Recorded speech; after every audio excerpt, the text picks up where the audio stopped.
लोकसभा चुनाव का अंतिम चरण करीब है। 1 जून को बिहार के 8 लोकसभा क्षेत्रों में मतदान है। दूसरी ओर जुबानी जंग भी 7वें आसमान पर है। शनिवार को प्रधानमंत्री मोदी ने चुनावी जनसभा में कहा कि नौकरी के लिए जमीन लेने वाले चुनाव बाद में जेल भेज दिए जाएंगे। उनका काउंटडाउन शुरू हो गया है। रविवार को राजद सुप्रीमो लालू यादव के पुत्र और पूर्व डिप्टी सीएम तेजस्वी यादव ने पीएम मोदी को 2 पन्नों का खुला पत्र लिखकर जमकर भड़ास निकाली है। पीएम मोदी को पिछड़ा और दलित विरोधी बताते हुए कहा कि पद की गरिमा के अनुसार बात नहीं कर रहे हैं। तेजस्वी के पत्र में मंडल कमीशन, आरक्षण, संविधान, मंगलसूत्र, भैंस और मुजरा का मुद्दा छाया हुआ है। तेजस्वी ने अपना पत्र सोशल मीडिया एक्स पर पोस्ट भी किया। कहा कि प्रधानमंत्री अब लोकतांत्रिक लड़ाई लड़ने के बजाय एक संघर्षरत 34 वर्षीय युवा को जेल भेजने की धमकी दे रहे हैं। वह ऐसी धमकियां देकर संविधान का उल्लंघन नहीं कर रहे हैं। तेजस्वी ने पीएम को संबोधित करते हुए कहा कि चुनाव आते जाते रहेंगे, लेकिन संविधान, देश की सामाजिक संरचना और उसके ढांचे पर अब और हमला मत कीजिए। आप बिहार आए और यहाँ आकर आपने बहुत ही झूठी, आधारहीन और तथ्यहीन बातें कही। आपसे अब ऊंचे विमर्श की अपेक्षा नहीं बची है।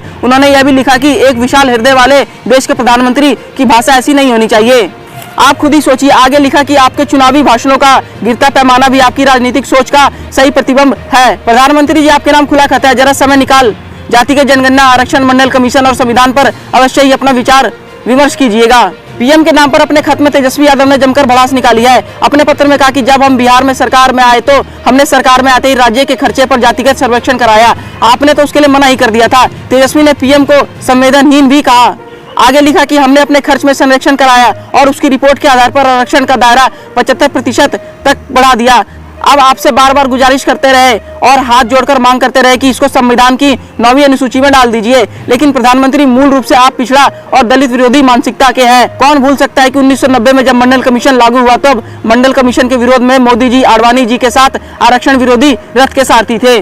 अपने पत्र में तेजस्वी यादव ने कहा कि जब बाबा साहब द्वारा दिए गए आरक्षण को समाप्त करने के लिए मोदी जी ने नया तरीका ढूंढ लिया है। संविधान की धारा 15 और संविधान की धारा 16 के तहत आरक्षण सरकारी नौकरियों में मिलता है। आपने रेलवे, सेना और अन्य विभागों से सरकारी नौकरियां ही खत्म कर दिया है। फिर आरक्षण की अवधारणा कहाँ जाएगी? लेकिन यह गंभीर चिंता की बात है कि आपकी प्राथमिकताओं में ये चीजें ही नहीं है। हम आपसे कई बार आग्रह कर चुके हैं कि आप प्राइवेट सेक्टर में भी आरक्षण की व्यवस्था कीजिए ताकि व्यापक बहुजन आबादी, दलित समुदाय और अन्य वंचित समूह को उसका संवैधानिक हक मिल सके।